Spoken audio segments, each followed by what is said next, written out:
Hello friends, this is Tanya. So welcome back to my channel Tanya talks and reaction. तो फिर मैं हाजिर हूँ एक नए वीडियो के साथ और आज के वीडियो का टाइटल है PM Modi's honesty praised by Pakistani media over Imran Khan Toshakhana case. ये वर्ल्ड अफेयर्स की वीडियो है। वीडियो का जो ओरिजिनल लिंक मैं डिस्क्रिप्शन बॉक्स में डाल दूंगी, आप वहाँ जाके ओरिजिनल चैनल को भी सपोर्ट करिए फ्रेंड्स। और हाँ फ्रेंड्स, अगर आपको मेरी वीडियोस भी अच्छी लगती हैं तो मेरे वीडियोस को लाइक करिए, चैनल को सब्सक्राइब करिए और शेयर करिए अपने फ्रेंड्स और फैमिली के साथ। तो चलिए इस कंप्लीट वीडियो को देखते हैं। वीडियो देखने के बाद बात करें। तो let's start watching the video.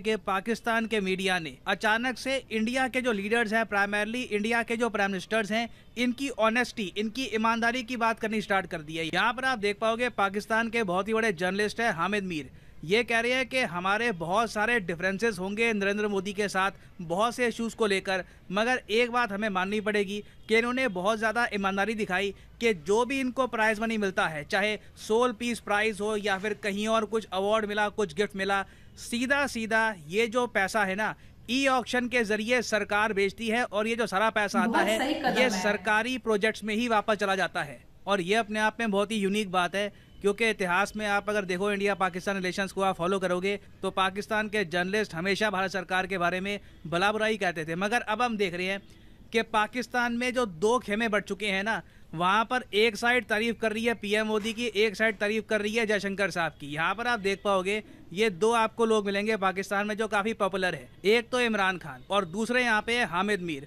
ये वैसे जो इनकी फोटो है बहुत साल पहले की है, जब दोनों ने एक इंटरव्यू किया था साथ में। आज के समय आप अगर देखो तो हामिद मीर पाकिस्तान की आर्मी का सपोर्ट कर रहे हैं, पाकिस्तान के जनरल्स का सपोर्ट कर रहे हैं, वेरस इमरान खान आप अगर देखोगे तो पाकिस्तानी आर्मी, इनकी जो एस्टेब्लिशमेंट है उसके अगेंस्ट बात करते हैं। तो जहाँ पे इमरान खान ने लगातार तारीफें कर दी है इंडिया की फॉरेन पॉलिसी की, इंडिया के विदेश मंत्री की, क्योंकि मोदी जी की डायरेक्टली तारीफ इमरान खान कर नहीं सकते, क्योंकि इससे पहले मोदी जी को काफ़ी बार ये नाजी वगैरह काफ़ी कुछ कह चुके हैं। तो ये सीधा एग्जाम्पल लेते हैं कि जी इंडिया के विदेश मंत्री को देखिए, इंडिया की जो विदेश नीति है उसको देखिए कितनी बेहतर है, हम पाकिस्तानी पीछे रह गए। ये जो छोटी सी वीडियो है ये मैं चाहता हूं आप लोग देखें। सॉवरन हो, कौम के फैसले कौम में हो, और मुझे अफसोस से मिसाल देनी पड़ती है हिंदुस्तान की, साथ ही हमारे वो आजाद हुआ था। सिर्फ उस मुल्क के फैसले देख लो, फॉरेन पॉलिसी देख लो, आजाद फॉरेन पॉलिसी।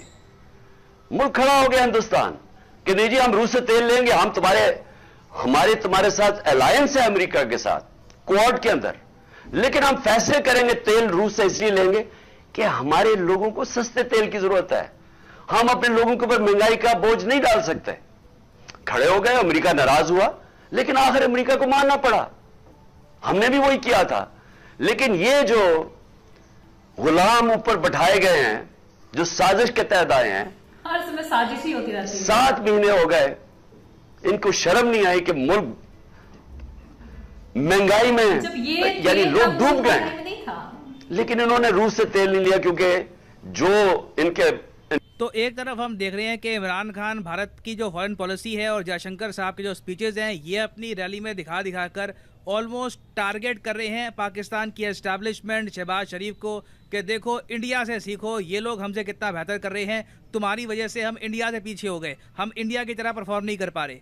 अब एक तरफ ये इमरान खान कर रहे थे, अब इसके रिस्पॉन्स में ना जो लोग पाकिस्तान में प्रो आर्मी है, प्रो एस्टैब्लिशमेंट है, वो सीधा इमरान खान को रिस्पॉन्स में यहाँ पर ये कह रहे हैं कि आप भी तो भारत से सीखिए। अगर आप हमको कह रहे हैं कि हम जयशंकर साहब से सीखें तो आप भी मोदी जी से सीखिए। और इसलिए पाकिस्तान के जर्नलिस्ट यहाँ पर ट्वीट कर रहे हैं कि जिस तरीके से पीएम मोदी को जो भी गिफ्ट आए ये ई ऑक्शन के जरिए बेचे गए और सारा पैसा सरकारी जो स्कीम्स है, सरकारी प्रोजेक्ट्स है, इसमें यूज़ किया गया। काश इमरान खान भी ऐसा करते, क्योंकि आपको पता होगा आज के समय इमरान खान पे आरोप ये लगा है कि जो भी इनको गिफ्ट मिले थे as prime minister of Pakistan, इन्होंने चुपचाप प्राइवेटली बेच दिए और सारा पैसा खुद के पास रख लिया। और पाकिस्तान में अब ये लोग ये चाहते हैं कि जिस तरीके से इंडिया में ई ऑक्शन वाला सिस्टम है ना, वैसा सिस्टम पाकिस्तान में आए। अब एक बार मैं आपको दिखाता हूँ इंडिया में ई ऑक्शन वाला सिस्टम है कौन सा। अब यहाँ पर आप लोग देख पाओगे ये एक सरकारी वेबसाइट है पीएम मेमेंटोस के नाम से, pmmementos.gov.in जो सरकारी वेबसाइट होती है, वहाँ पे gov.in हमेशा लगा रहेगा। तो ध्यान से वेबसाइट कभी भी ओपन करना, एंश्योर करना कि वो सरकारी वेबसाइट ही हो। तो यहाँ पर आप देख पाओगे भारत सरकार की वेबसाइट है और यहाँ पर ना पीएम मोदी को जो भी गिफ्ट दिए गए हैं इनका ई ऑक्शन किया जा रहा है। मतलब कि एक बार को ये जो गिफ्ट है ना, ये आप भी परचेज कर सकते थे। फॉर एग्जांपल मैं आपको दिखाता हूँ, ये बहुत ही आइकॉनिक गिफ्ट है। नीरज चोपड़ा ने जैवलिन थ्रो में टोक्यो ओलंपिक्स में जीता गोल्ड मेडल, हम सबको याद है। मगर नीरज चोपड़ा ने जो जैवलिन इस्तेमाल किया था ना उन गेम्स में, वो जैवलिन इन्होंने गिफ्ट किया पीएम मोदी को। तो ये जो जैवलिन है ये फिर पीएम मोमेंटो के अंडर ई ऑक्शन किया गया, मतलब कि ऑनलाइन इसकी बोली लगी। सबसे हाईएस्ट जो बोली लगी थी, यहाँ पर आप देख पाओगे, आपको दिख जाएगी, टोटल 1,50,00,000 रुपए का ये जैवलिन बिका है। डेफिनेटली कोई देशभक्त आदमी होगा जिसके पास पैसा भी है, तो उसने जैवलिन परचेज किया। कोई भी ये जैवलिन अपने पास रखना चाहेगा, उसको शोकेस करना चाहेगा अपने घर में कि देखिए ये वो जैवलिन है जिससे इंडिया ने क्रिएट करी थी हिस्ट्री। तो अब ये जो पैसा यहाँ पे इकट्ठा हुआ है ना, ये सीधा गवर्नमेंट स्कीम्स में वापस जाएगा, करप्शन का कोई चांस ही नहीं है। और ये तो मैंने आपको एग्जांपल दिया है नीरज चोपड़ा के जैवलिन वाला। ऐसे खूब सारे आपको गिफ्ट मिलेंगे, यहाँ पे आप देख पाओगे। ये एक मॉडल है बद्रीनाथ मंदिर का, ये गिफ्ट किया गया पीएम मोदी को। इसकी भी बोली लगी, किसी ने ये भी परचेज कर लिया। और पूरी यहाँ पर जानकारी है कि किस तरीके से बोलियां यहाँ पर लगी, बिडिंग किस तरीके से इसकी बढ़ती गई। और देखो इस टाइप की ट्रांसपेरेंसी बहुत ही इंपॉर्टेंट है, क्योंकि इससे पहले आप अगर देखोगे तो इंडिया की हिस्ट्री में रिकॉर्ड रहा है, काफी बार हमारे देश में ऐसे पीएम, ऐसे प्रेसिडेंट भी आए हैं जिनके पास जो गिफ्ट आए वो चुपचाप अपने घर में ले गए। मैं किसी का नाम यहाँ पर लेना चाहता नहीं हूँ, मगर इन द पास्ट बहुत से लीडर्स रहे हैं इंडिया में जिन्होंने जो सारे गिफ्ट हैं ये अपने पास रख लिए थे। अब जिस तरीके से देखो भारत में ना एक प्रॉपर रिकॉर्ड रहता है कि मान लो कल को जो बाइडन, व्लादिमीर पुतिन ये पीएम मोदी से मिले किसी इंटरनेशनल समिट में, इन्होंने कोई गिफ्ट किया पीएम मोदी को, तो ये गिफ्ट प्रॉपरली भारत के तोशाखाना आप कह लीजिए, एक जगह होती है, वहां पर जो भी गिफ्ट दिए जाते हैं, चाहे जयशंकर साहब हो, पीएम मोदी हो, राजनाथ सिंह जी हो, इनको जो गिफ्ट दिए जाते हैं वो वहां पर स्टोर रहते हैं। तो इंडिया ने इस लेवल पे इंश्योर कर लिया है कि जो ये सारे गिफ्ट हैं, सारे मोमेंटो हैं, या तो ये देश का बेनिफिट करे या फिर भारत सरकार के पास ही रहे एसेट की तरह। मगर इमरान खान जब पीएम थे पाकिस्तान के, इन्होंने पाकिस्तान का जो तोशाखाना है यहाँ से बहुत सारे गिफ्ट बाहर निकाल कर बेच दिए और करोड़ों रुपए कमाए। और आज के समय मैं देख रहा हूँ पाकिस्तान में एक प्रॉपर इंक्वायरी चल रही है, कोर्ट में केस चल रहा है इस इशू को लेकर कि इमरान खान ने एक्चुअली कितना करप्शन किया था अपनी दोस्त फराह खान के साथ। ये आप देख पाओगे, ये इमरान खान है, ये इनकी एक मित्र है फराह खान। बताया जा रहा है कि इमरान खान क्या करते थे कि जो भी इनको गिफ्ट मिलता था, जो भी मोमेंटो मिलता था, ये चुपचाप देते थे अपनी दोस्त को, और उसके बाद इनकी दोस्त यूएई में या फिर और जगह वो गिफ्ट कई गुना ज़्यादा दाम पर बेचकर पैसा ट्रांसफर कर देती थी इमरान खान को। और देखो इमरान खान के अगेंस्ट अब सबूत इतना सारा इकट्ठा हो गया है। पाकिस्तान में कई जो इनके फेमस न्यूज चैनल हैं, फॉर एग्जांपल जियो टीवी ने ढूंढ कर इंटरव्यू किए हैं। वहां पर इन्होंने पता लगाया है कि वो कौन से लोग थे जिनको इमरान खान ने अपने गिफ्ट बेचे हैं और कितना पैसा इमरान खान के पास आया है। तो अब इमरान खान जब फंस गए हैं और पाकिस्तान की जो जुडिशल सर्विस है, जो पाकिस्तान का कोर्ट है, ये इमरान खान को डेफिनेटली बड़ी सजा सुनाएगा यहाँ पर। तो इमरान खान ने यहाँ पर फ्रस्ट्रेशन है क्या बोलना स्टार्ट कर दिया है कि मैं पाकिस्तान के जुडिशल सिस्टम पर विश्वास ही नहीं करता। ये बहुत बड़ी बात होती है। हमारे यहाँ चाहे इंदिरा गांधी भी थी, कोर्ट की सुननी पड़ी थी जुडिशरी के बारे में। कोई भी बड़ा नेता सीधा इस टाइप के सवाल उठाता नहीं है, क्योंकि आपने अगर जुडिशरी पे सवाल उठाने स्टार्ट कर दिया फिर देश क्या बचा फिर। खैर, एक तरफ इमरान खान अपनी जुडिशरी पर सवाल उठा रहे हैं, उसके अलावा जो जियो टीवी है इसके बारे में भी इन्होंने कह दिया कि जो जियो टीवी है आज के समय ये इनकी पार्टी को घेरना चाहता है। तो इसलिए पाकिस्तान के जर्नलिस्ट ये कह रहे हैं कि इंडिया के लीडर्स ने कितना अच्छा एग्जाम्पल सेट किया है एक ट्रांसपेरेंट मॉडल बनाकर, और यही मॉडल हमें अडॉप्ट करना चाहिए ना। पर्सनली आप मुझसे पूछें, पाकिस्तान अगर इंडिया का ई ऑक्शन मॉडल अडॉप्ट कर भी लेगा ना, तभी इनके यहाँ करप्शन खत्म होगा नहीं। देखिए इनके यहाँ फंडामेंटल लेवल पे काफी प्रॉब्लम्स हैं, बहुत मैं कहूँगा गलत लोग यहाँ पर पावर में रहे हैं। नहीं तो आप सोच कर देखिए, इंडिया पाकिस्तान दोनों ने अपनी जर्नी स्टार्ट करी थी एज डेमोक्रेसीज।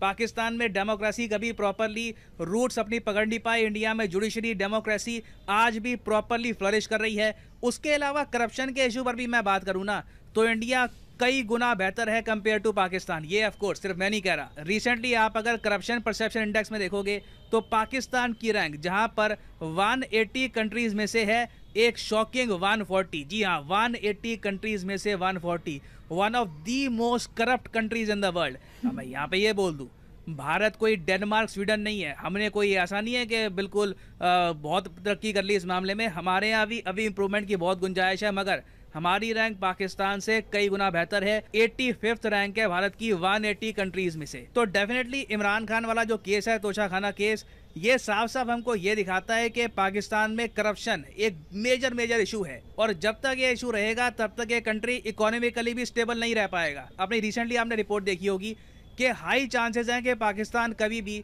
डिफ़ॉल्ट कर सकता है अपने लोन पर।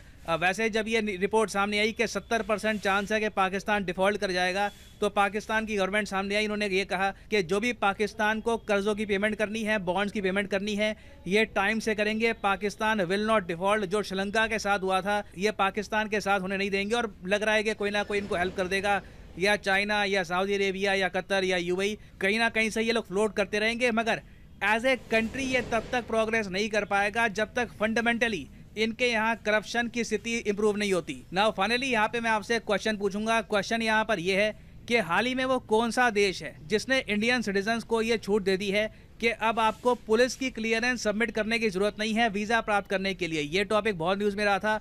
वो कौन सा गल्फ कंट्री है जिसने इंडियन सिटीजन्स को ये छूट दी है? तो ये है यहाँ पे आपकी option, Qatar, Saudi Arabia, Egypt या फिर United Arab Emirates. Egypt by the way gulf country नहीं है। बट बताइएगा यहाँ पर आपके हिसाब से सही आंसर क्या है? सही आंसर मैं दूंगा नहीं, क्योंकि ये टॉपिक बहुत न्यूज़ में रहा था। एक सिंपल गूगल सर्च करोगे, इसका आंसर आपको मिल जाएगा, तो आपको पता होना चाहिए इसका आंसर। सही आंसर करिए कमेंट सेक्शन में। जो लोग सही आंसर करेंगे उनकी कमेंट को मैं हार्ट दे दूंगा, ताकि बाकी लोग समझ पाएं कि सही आंसर क्या है। और हाँ, फाइनली यहाँ पर मैं ये भी ऐड कर दूं कि आप किसी भी एग्जाम की तैयारी कर रहे हो, चाहे एसएससी, यूपीएससी, बैंक, अनअकैडमी के वेरियस कोर्सेज अवेलेबल हैं जिनसे आप घर बैठ के तैयारी कर सकते हैं। आपको कहीं जाने की जरूरत नहीं है। तो सिंपली जाइए कमेंट सेक्शन में, यहाँ पे आपको दिखेगी list. For example let's say आप प्रिपेयर कर रहे हैं फॉर एसएससी, तो एसएससी के लिंक पर यहाँ पर करिए क्लिक, और आपके सामने खुल जाएगा ये पेज। और यहाँ पे आप परचेज कर सकते हैं एसएससी का कोर्स 24 महीने 12 महीने का। मगर जो प्राइसेस यहाँ पर लिखे हैं ये कभी भी पे मत कर देना। सिंपली यहाँ पर कोड यूज़ करो PD10 और प्राइसेस अपने आप यहाँ पर गिरना स्टार्ट हो जाएंगे। So use the code PD10 and save your hard and money. So इसी नोट के साथ ये है वीडियो का। Thank you for listening and as always God bless you all. तो फ्रेंड्स वीडियो हुई ख़त्म, और भाई वीडियो देख के तो मतलब ये प्राउडली लगता है कि मतलब चलिए हमारे कंट्री के लीडर्स कम से कम इस लेवल तक करप्ट नहीं। और अभी जो लीडर हैं इज़ लाइक, उन्होंने एक इंटरव्यू में पहले कहा भी था कि मुझे जो भी अवार्ड मिलता है मैं लड़कियों के एजुकेशन में या गवर्नमेंट प्रोजेक्ट्स में या कंट्री वेलफेयर में लगा देता हूँ। बट दैट टाइम मैं लगा था कि नेता कुछ कुछ ऐसा बोलते हैं, हर चीज़ों को इतना सीरियस नहीं। पर जब ई ऑक्शन देख के लाइक आई रियलाइज कि हाँ जो उन्होंने कहा था वो सही कहा था। मतलब ये कितनी अच्छी बात है कि मतलब जो चीज़ आपको मिल रहा है, बिकॉज आपको जो गिफ्ट मिल रहा है वो सिर्फ आपके इंडिविजुअल पर्सनैलिटी नहीं मिल रहा। आपको जो गिफ्ट मिल रहा है वो as a prime minister of India के यहाँ पे मिल रहा है। इफ़ यू गो इंडिविजुअली तो शायद आपको वो इतना बड़ा गिफ्ट ना दे। एज ए इंडिविजुअल हो सकता है कुछ मिले, बट इतनी बड़ी गिफ्ट ना मिले। सो उस गिफ्ट को पे भी पूरी जनता कहा गया है, तो उसको इस तरह से जनता में कैसे बांटे। तो it's best scheme to reinvest it into the like the schemes for the welfare of the people। बहुत अच्छी चीज़ है। और अभी पाकिस्तान के लोग देख के कहते हैं कि हमारे यहाँ, अरे तुम क्या क्या नकल करो कि हमेशा हमारा हमसाया मुल्क हमसाया। अरे हमसाया मुल्क करने से क्या होगा? हमसाया तो बहुत कुछ होता है, पर आपकी पॉलिसीज़ क्या है? आप तो बहुत ज़्यादा हमें तो पता क्या क्या बोलते हो कि काफिर हैं, ये अच्छे नहीं है, बढ़िया नहीं है, ख़राब नहीं है, मतलब सब कुछ हमारी इतनी बुराई करते हो। फिर जब पॉलिसीज़ की बात आती है तो हमारी पॉलिसी कॉपी करनी है, ये करनी है, वो। अरे कॉपी भी करते क्या, शुरू से ही जब आपके रूट्स नहीं। देखिए इंडिया में क्या है ना, कोई भी लीडर हुआ है चाहे कोई भी, लाइक वो उन्होंने इलेक्शन के रिजल्ट की रिस्पेक्ट की है। जैसा यूएस में हुआ था वैसा इंडिया में नहीं होता है कि जो इलेक्शन के रिजल्ट के बाद जाके पार्लियामेंट में हमला कर दो opposition party. This is something which is not seen in India till now, और भगवान की दया से आगे हो भी ना।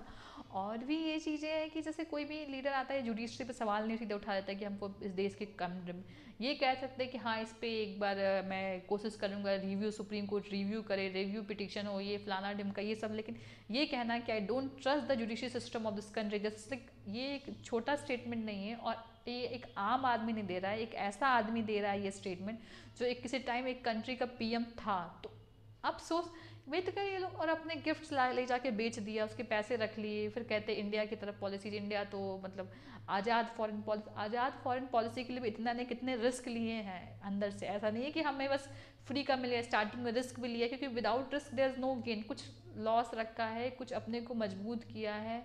फिर भी इंडिया में महंगाई बढ़ी, इतना इंडिया चारों तरफ से कंट्रोल कर रही है कि इन्फ्लेशन ना बढ़े, फिर भी इंडिया में बढ़ रही है क्योंकि पूरे विश्व में बढ़ रही है ना। और वी आर नो एक्सेप्शन, हम एक्सेप्शन नहीं है, पर ये गवर्नमेंट उसको मिनिमाइज कर रही है।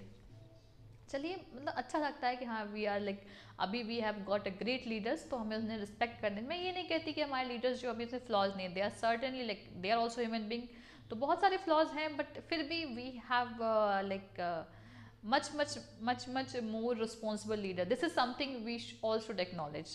This is my opinion. I think some of you might differ from this. It's completely okay. I respect your opinion too. So whatever you feel about this, you can write in the comment box. And in case if you want me to react on some other videos, please put the link in the comment box too. So this is all for today. See you in the next video. Till then, bye. Take care.